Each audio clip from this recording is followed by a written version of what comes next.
I worked at Blockbuster in 2008. I think I know why most of the stores started shutting down more and more often these days, and always without warning. I find myself in our old store. Well, a darker version of it. It certainly hasn't aged well. Instead of the small and airy space it once was, it's now doorless, windowless, even worse, endless. The actual store itself is long gone. It was torn down sometime in 2010, I believe. A Starbucks was built in the old location. It's funny, sometimes I swear I can catch the faintest whiff of burnt coffee floating on the air. It's a nice change from the usual odor of mold, fear, and decay.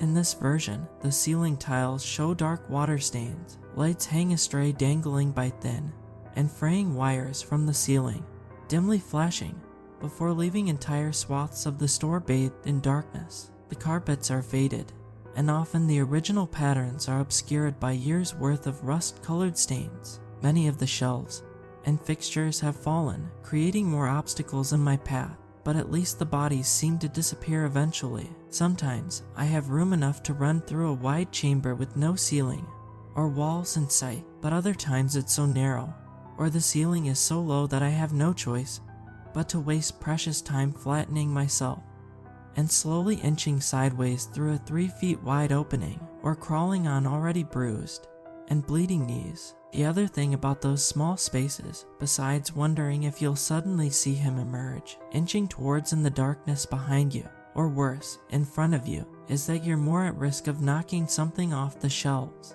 The other thing that calls the store home, he doesn't have ears in the conventional sense, but seems to have excellent hearing. My visits to this other place are shrouded in the dread and knowledge that he will eventually catch me. I saw what happened to Lizzie. She was so tired. One day she simply sat down and refused to get back up.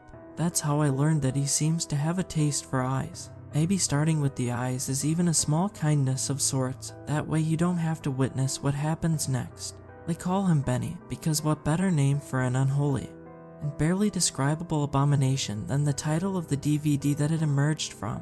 At my store, the beginning of the end was on a humid July evening. Lizzie and I were reshelving returned DVDs when she found one nestled on the rack between the others that clearly didn't belong. It looked old. Its outer plastic layer was a bit battered. The plain white DVD case was yellowing along the spine. It didn't even have a lock on it. She opened it to reveal an otherwise plain disc with Benny 78 handwritten in loose cursive. It wasn't the first home movie someone had tried to sneak onto our shelves, and in our experience, they were seldom of the family-friendly variety. They pulled it right away and stuck it behind the counter. About a week later, minutes within the store opening, a disheveled-looking customer began frantically pounding on the front window. He had an air of anxiety, desperation, and something else about him that I couldn't quite put my finger on, but made me grateful for the thick glass acting as a barrier between us. He demanded to speak to our manager. I gestured that the doors were unlocked, but he refused to so much as set foot inside the store. His eyes were bulging, the skin around them scratched and covered with dried blood, the stains of which still lingered on his fingertips. He stared at me so intensely, only breaking his gaze when his eyes would suddenly dart side to side, as if there was something lurking just beyond his periphery that demanded his immediate and undivided attention. Although muffled, I could hear him muttering things about hallways, eyes, and hunger. I remember being profoundly relieved that I wasn't the one that had to deal with him. Our shift lead went out to talk to him, and eventually came back carrying a DVD case, pristine except for the dried, bloody fingerprints. It was one of our new releases from the same section, where the plain white box had first shown up. Inside was the wrong disc. It was Benny 78. We were supposed to always verify that the DVD in the case was the right one and undamaged before renting it out, but it looked like someone had missed that one. After that, Benny 78 started showing up in more and more cases belonging to popular titles. At first, we were able to catch them before they went out without too much impact to business. Within a month, though, we were pulling more movies off the shelf than we were renting out. We didn't know where they were coming from. Some did come in through the return box, but many seemed to change overnight right on the shelves. The cases were locked, meaning if someone was switching them, it would have likely been an employee, but the cameras didn't capture anyone or anything touching them at all. It got to the point where every single case we opened contained Benny 78.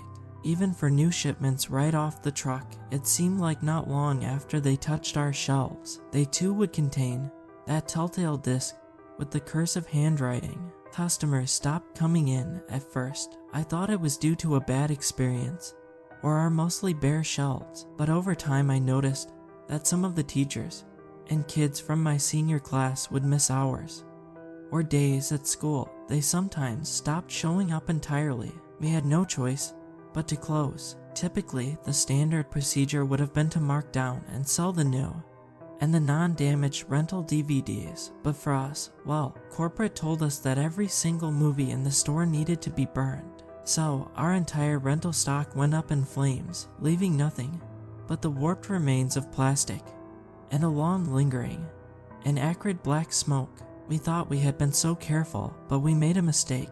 After we destroyed all the rentals, my boyfriend Charlie had nabbed a few marked down DVDs from our new stock, still pristine in their plastic wrap.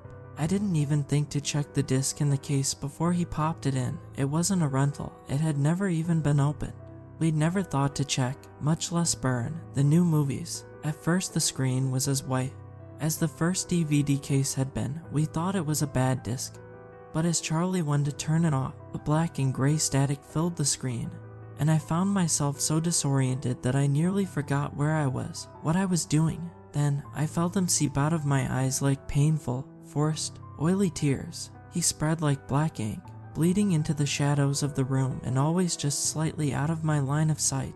I never saw him fully, until he started pulling me into his world, that place adjacent to our own. I remember the exact moment I did see him for the first time. Those endless pits of eyes, a dark form not entirely solid. Lizzie told me to leave her and run, but sometimes I still wonder if I could have done something to save her. When he pulls you in, it may be for minutes, hours, or if you're particularly unlucky, days. And then, just as suddenly as you were in, you're back home. Charlie didn't last very long. I haven't seen him since 2012, neither in the real world, nor the winding halls of the old store. I've met a few other former employees and customers that came from where the halls leading to other stores converge, and I learned the same thing happened in their stores too. Some, those that looked especially worse for the wear, said they received the initial video as a VHS. It sounds like the very first copy was a Betamax that just appeared one day on the shelf of the original store back in the late 1980s. It was like a contagion, corrupting everything it touched, they said. Some of them believe that destroying the original tape will free us from whatever force is imprisoning us, hopefully put an end to Benny himself, too. I don't know if it'd work, but knowing our eventual fates, any source of hope is worth clinging to. I thought that maybe we were nearing the end now, that nearly every single Blockbuster has closed, but I've met a few people here who have never been to one, much less rented DVDs there in the early 2000s. It seems like digital versions have been going around. I'm beginning to suspect that someone ripped one of the old DVDs. I'm not sure why they would do that intentionally, spite, or maybe because they know that every person you pull into that endless maze of converging hallways means one more life Benny might take before your own. I wonder how many of you I'll end up seeing eventually. Maybe you'll click a link, and then next thing you know, you'll feel the sensation of Benny coming through your eyes from the inside out. I'm so tired.